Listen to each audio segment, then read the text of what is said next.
What's up, guys? This is Main Event TV back at you again with another video and another yeah. This is first video since December since the introduction video, which has been a couple months now. I apologize for the long absence. A lot has happened. Um, Trying to get settled into this house and everything else, and trying to have my footing on some things, and just trying to get organized. Hopefully everyone's been doing well and whatnot, and we're gonna be talking about in this video we're gonna talk about specifically lost media. We're gonna talk about that because I've been meaning to get into this topic for quite a while. So yeah, hopefully I hope you guys like this content and stuff. Just let me know what you guys think of it in the comments below. And what are your critiques? Did I do good? Did I do bad? That's your opinion. Let's just have a civil conversation in the comments. Hopefully you guys like this video and everything else. See you in the first entry. So, yeah, let's do it. Entry 1. Ruby Volume 3. Ruby is an animated web series created by Mati and was produced by Rooster Teeth. And I say was because as in the beginning of this video, Rooster Teeth is going out of business very soon. I would go and support them right now before the website goes down. Best of luck to the company, though, to everyone that was working in the company. So, yeah. The story takes place within the modern fantasy world of Remnant, as a group of four young girls who form as Team Ruby, train at a school for warriors in order to fight off creatures known as Grimm. Upon its July 2013 release of Volume 1, all the way up to Volume 9, the series was praised by both critics and audiences for its animation design, cast of colorful characters, unique fighting scenes, and most definitely the soundtracks. It was soon later go on to getting some adaptations from manga, comic books, crossovers with DC, with DC characters of Justice League, which is very cool. What else? I'm sorry.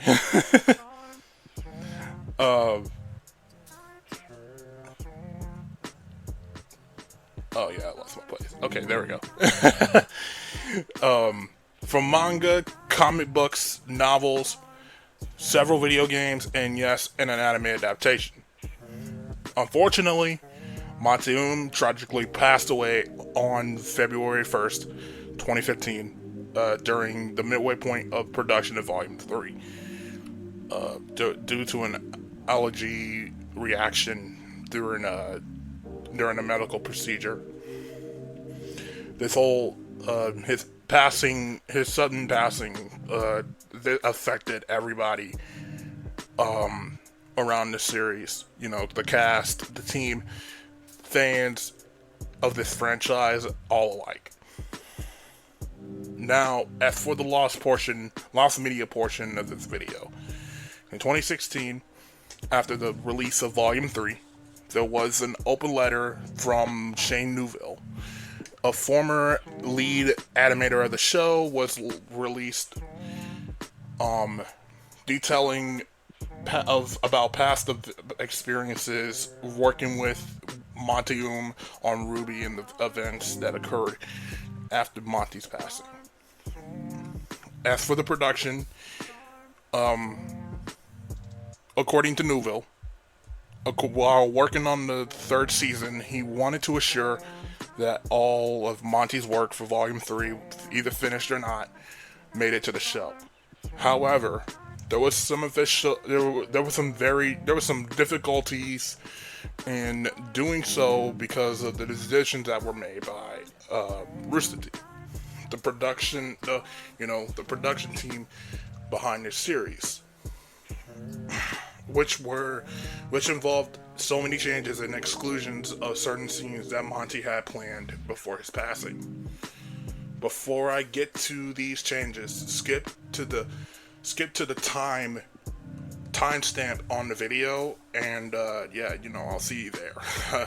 Because these scenes I'm gonna talk about are gonna be spoilers, so don't. If you if you like spoilers, I mean, you can just continue the video. If you don't, skip to this timestamp here. So, yeah. All right. On to the stuff that was in production, but then that got shelved. Team Juniper's match with Team Coffee in the 4-on-4 rounds. A third look at the double rounds with Pyrrha and Nora versus Sun and Neptune. Team Juniper's fight with Raven Brown, who supposed to have a supporting role in the third season after appearing in Volume 2.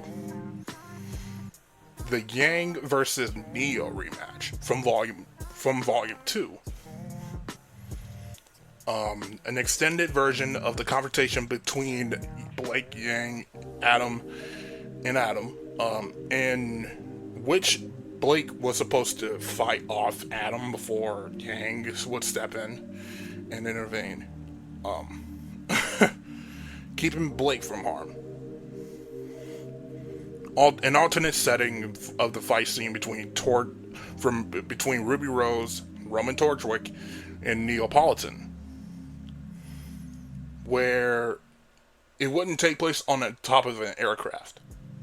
An alternate take of the final battle, where Pyrrha would have fought more efficiently against Cinderfall. At the end of the fight, Jean would have been the one to witness Pyrrha's death, but he would have also caused it, and not Ruby. So Jean would have been in Ruby's place if it wasn't her. If it wasn't her, it would have been Jean. So, yeah. As for what's being restored out of all of these, it was the fight with Yang and Blake versus Adam, which took place in Volume 6. And discoveries. The discoveries. There was a couple of discoveries throughout the 2 years during after Volume 3. So while there were some scenes lost, the one scene that was infamous for being uncovered was test footage of the original Yang versus Adam fight, as it was leaked online by an anonymous user before eventually being taken down by Rooster Teeth. However, in 2018, screenshots of the animation were leaked onto Tumblr by a user named Ruby Conversations. And on January 15th, 2019,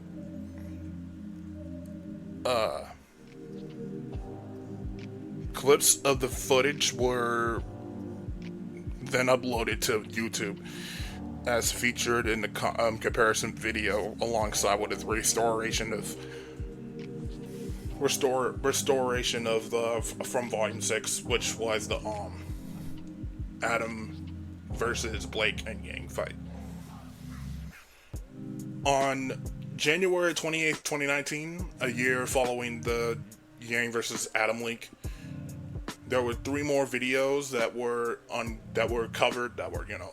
released or leaked, and they were unused fight sequences of that were unveiled by on Tumblr by Ruby Conversations, the same person that leaked the test footage. of Yang versus Yang. Yang versus Adam. Excuse me.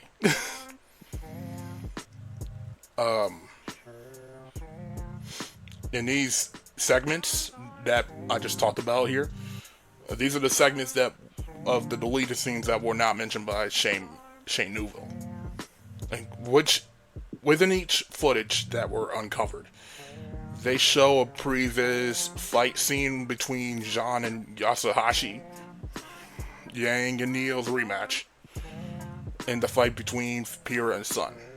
So these are the things that were discovered. Although these are the things that were discovered. For right now, though, we don't have anything else that were discovered after 2019. So, unless someone within the animation team at the time or production team at all has anything else that they would love to share with the public, mostly everything that I just said here that was supposed to be in the volume might be lost for good. But who knows? Anything is possible. So, on to the next entry. Entry number 2. The new Price is Right. You guys know about game shows, and come on now. There's so many game shows across the many years of the format. Let's look at the shows here real quick. Who Wants to Be a Millionaire? Family Feud, Deal or No Deal, Jeopardy, and yes, The Price is Right. As of this video, we're going to talk about the Price is Right, which was also referred to as the new Price is Right. It was a short-lived syndicated game show based on the CBS game show of the same name, and it was an half-hour-long version of the hour-long CBS version, and it was the third syndicated incarnation of the show. The show was hosted by actor Doug Davidson, who was known for the Young and the Restless, and announced by Burton Richardson, who would voice the CBS version on several occasions between 2001 and 2006.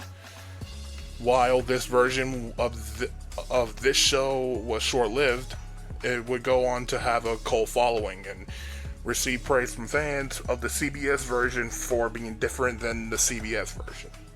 Okay, that's a lot of CBS versions. All right, because of the show being short-lived, many of its 65 episodes have become very hard to find, and the show was canceled in the summer of 1994. Well, we'll talk more about the cancellation in a minute. But as for the format of the show, for the show is a spin on the format from the CBS version. One contestant is called up on stage to play a pricing game. This happens 2 more times before the showcase showdown. The three contestants play The Price Was Right as a part of the showcase showdown, where all of them must bid on an item from a commercial from 40 years ago prior, based on what the price was at the time. The commercial aired. Based on what the price was at the time the commercial aired. Yeah, there we go. You're gonna hear me, stumble here and there, which I apologize in advance. The contestant with the closest bid will go on to play the showcase. In some episodes, this was changed to the big wheel, like the actual show. The winning contestant gets shown a showcase, and after being shown the showcase, they must stop a $10,000 range from going up chart some amounts ranging from 10,000 to 70,000. If the price of the showcase shows up in the range, and the contestant wins the showcase. But as for the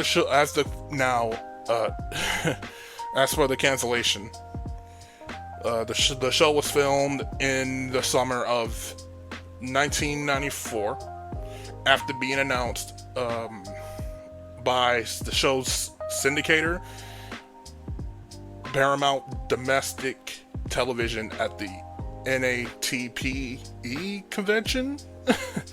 That was that January.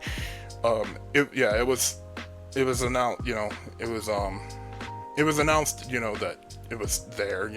At the convention, and in that January was sold. It was sold in 78 markets. Again, I apologize for the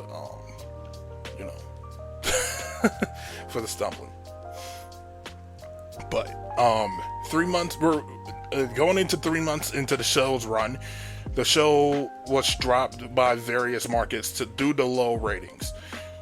Despite being paired with Goodson Todman game show Family Feud, on December 15th, Paramount announced that the show would not be renewed for a new season, with the low ratings being cited as the cause of the show's non-renewal. The markets still carried the show, ended up moving the show from an early afternoon time slot to overnight time slots, which, of course, that's kind of showing that the show was not succeeding. So that's a common practice these days that's still being used to this day for anything TV related. So no, I'm not surprised there. It's unfortunate though. Some didn't air the show at all to make way for news coverage of the murder trial of former football player O.J. Simpson. Okay. Production on the show was officially ceased on January 23rd of 1995. So like within a year after the show was, has started filming and production and stuff. So now here we are. What was found and how much is lost. As of right now, as of the making of this video, this show has never had a single rerun on the Game Show Network, unlike the CBS version and the previous syndicated version. This may be due to Fremantle, the Price is Right's current owner, not fully owning this version. So basically, it was like the stepson that it doesn't want. It was mostly produced by the syndicator Paramount Domestic Television, and the version's current owner is CBS Media Ventures. Many of the show's episodes have resurfaced online thanks to home recordings of the episode's original airings and uploads of the episode's master tapes. All but 30 episodes have been found, and the rest of the series remain lost to this day, unfortunately. And I think I saw about maybe how many episodes were partially found. It was it's still partially lost. Like, this show is still partially lost to this day, but there was some stuff that were partially found. 2 episodes were partially found, and all 30 have been found, and the rest of it is still lost. And hell, some of the episodes don't even have a single episode title, which is kind of insane. But yeah, so there you go. That was The Price is New. The new Price is Right. On to the next entry. Entry number 3. Green Day's Cigarettes and Valentines. Cigarettes and Valentines is an unreleased album by pop punk band Green Day, recorded in 2003. It was meant to be a follow-up album towards the 2000 album Warning. The band claims that the master recordings were stolen and added to the conclusion of production of the Cigarettes and Valentines album. Instead, they were recorded the whole entire album, and they just decided to move on and create something different, and resulting one of the greatest rock band albums of all time, American Idiot.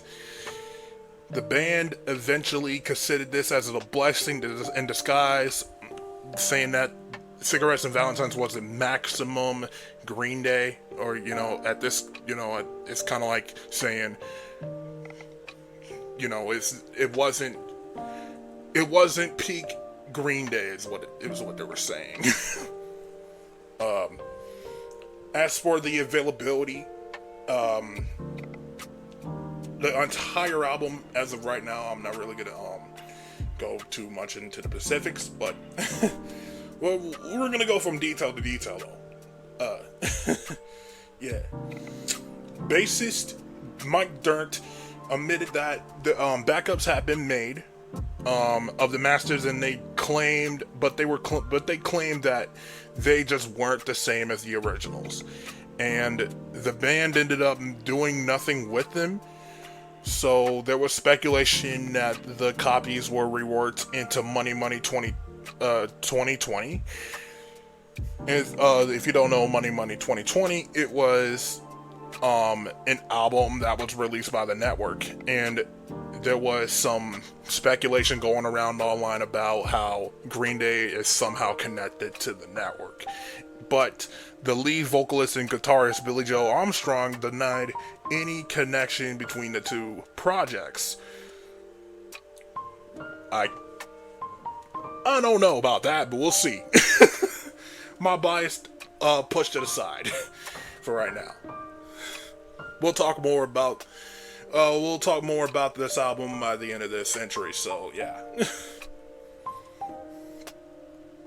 In a 2016 interview, the band elaborated on the status of the album, and while there were rough mixes were eventually recovered, Armstrong claimed that the album was pretty much in the vault right now, and from a handful of songs, as the titular Cigarettes and Valentines said it was unlikely that they would officially release the album. According to Dirnt, the band tends to look forward them rather than looking back, which, okay, yeah, that's pretty understandable. I mean, you gotta do what you gotta do in moving forward and just not look back at the past. I mean, sometimes it's always good to look back at the past too, don't get me wrong.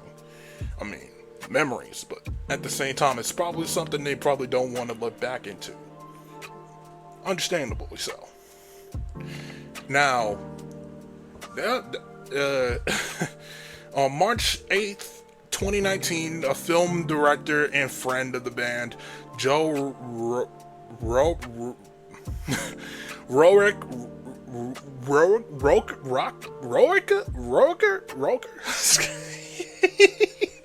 I'm sorry. I tried, okay? I tried. Posted a picture of a reference CD of American Idiot's B-sides that was made for the band and for eternal use within the record label. It is likely that some of these songs may have been recorded during the Cigarettes and Valentines sessions, as it includes 4 of the 5 confirmed songs and 1 song that had been long rumored for the album. So now we're gonna get into the to the 5 songs.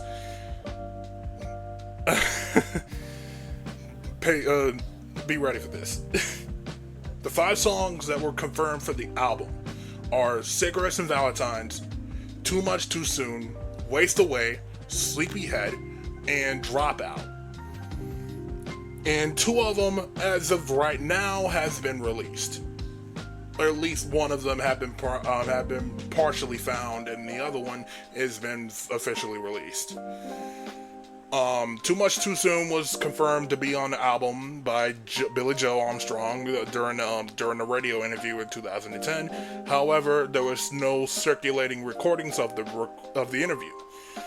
It was rumored that a song called Walk Away was on the album as well, but for a period of time, that was debunked by DJ Rollstar, who interviewed Mike Dirnt, and when he admitted that Waste Away was, when he admitted that he meant to say was Waste Away, but misspoke and said Walk Away.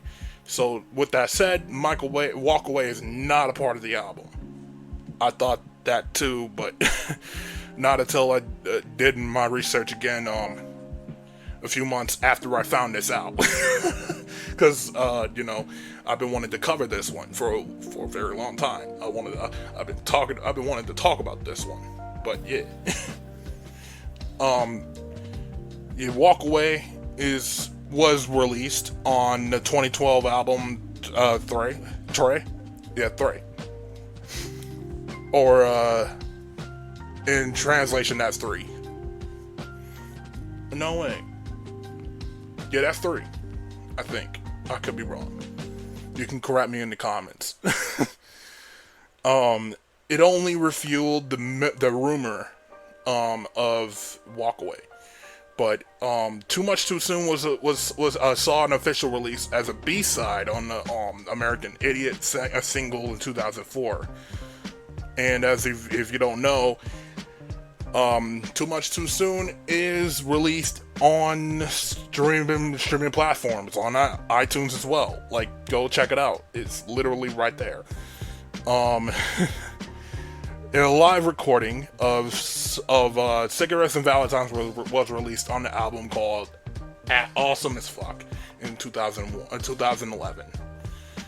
And yeah, so it's interesting. If you want to know more about this, and like, I'll even link you to the Lost Media wiki page, or I'll even link you to to some of the videos that were already made on this subject.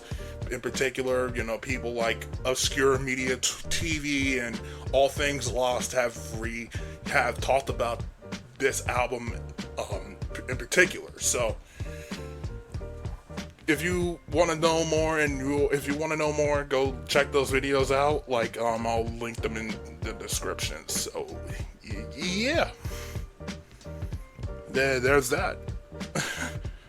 And someone not only that, by the way, someone thought they actually found the demo tape, but we don't know if that's actually true. But yeah. All right, so we got one more entry, and we're gonna get into that. So yeah. The one thing I forgot, guys, sorry for the last minute edit, but like, not for the last minute edit, but like for the last minute recording. I forgot to talk about the album of Cigarettes and Valentines, the potential album of it, the unreleased one, by Green Day. I have some sort of idea. I might be wrong. I could be wrong. Don't take my word first with a grain of salt, please. Just do that.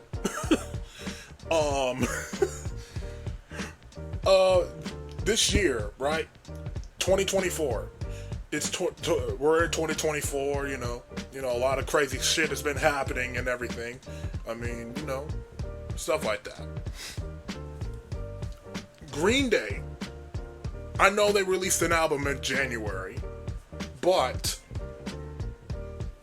in a few months from now, and going into the fall season, if I'm not mistaken, American Idiot is gonna be 20 years old. So think about this. Think about what could happen if a 20th anniversary album is released. Like, they could release some of their current tracks that they have on American Idiot right now, like re-record them, remaster them. They could do that, and have like a second disc of songs that were unreleased. And I could see this be this. Maybe unreleased songs could be songs that they've had in the vault for so long as of right now. Could be songs from Cigarettes and Valentines, could be songs from any sessions, it could be anything. I just want to bring that to your attention, just to let you know. Yeah, so keep that in mind. There's still a good chance that Cigarettes and Valentines could still see the light of day, but as of right now, it's currently lost, and partially found, partially lost. So yeah, on to the next entry. Alright, entry 4. We're gonna talk about a lost song, particularly. If you don't know this band, man, I mean, I don't know where you've been. You've probably been hiding under a rock or some shit. I'm kidding. Now though, go and check this band out, man. One hell of a band here. We're gonna check out the song. We're gonna check out this next entry with the song called "Super Friend" by Weezer. And it's supposed to be the band version, not the solo version with Rivers Cuomo. If you have never heard of Weezer before, stop this video, go listen to some of their music. Great stuff. Legendary band, actually, as a matter of fact. Despite that, some of their albums haven't really been some of their albums weren't too successful commercially, but over the years, this band has grown a lot of popularity over the years as well. So go check it out. Go check out their music, man. Go check out Pinkerton. They're probably their best album. But yeah, anyway, let's get into the entry here. In 1995, the Los Angeles alternative rock band Weezer set out to make their sophomore album, their second album, after the immense success of their self-titled debut. The lead singer and head songwriter Rivers Cuomo attempted to write a sci-fi space rock opera called the Songs from the Black Hole, and this was supposed to be the second album, but that got shelved. But we'll talk about that in a moment. The album's plot revolves around a group of young astronauts who are on their first mission after graduating the Star Academy. In their travels, the main character Jonas goes through a relationship crisis with two of the ship's females, Maria and Laurel. For various reasons, this project was scrapped in favor of a new record called Pinkerton. Go check it out if you haven't yet. Which would go on to be a classic among fans and years later critics. But it did poorly commercially wise. Most of the tracks from the songs from the Black Hole have appeared on various singles and compilations, but the full band version of the song Super Friend seems to be lost. While a demo that Cuomo made himself surfaced on his first solo release called Alone, the Home Recordings of Rivers Cuomo. The studio recording of the track has yet to see the light of day. The only confirmation of its existence that the public has is a small snippet from the behind the scenes video released on the DVD called Weezer Video Capture Device, Treasures from the Vault of 1991 all the way to 2002. And while it's completely possible, one day that this could come out, but the chances are very slim, knowing that in 2010 Cuomo released a deluxe version of Pinkerton and Alone 3, The Pinkerton Years. And as it seems right now, he has given us everything in his possession having to do with that era. So that means it could or couldn't be there. It might not be there, most likely, because, well, I mean, there was a rumor, or at least not a rumor, but on another source that I found as well, like, there was like 5 versions of this song.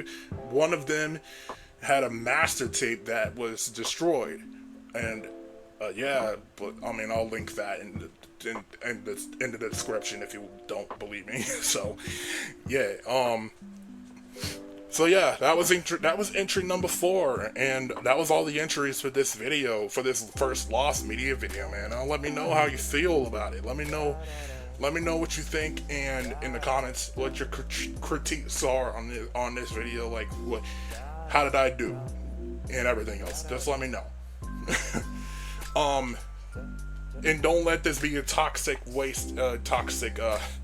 environment in the comments. Just be civil and just, let's just talk. Let's just talk about fun stuff. Lost media. That's fun to talk about these things.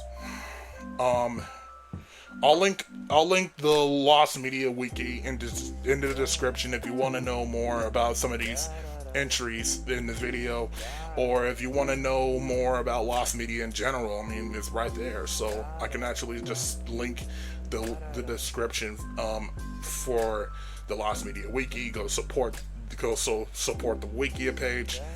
Like, it's very informative with all this stuff, so go check it out. And thank you guys for tuning in into this video, and I will see you guys in the next one. Main Event TV, signing out. Peace.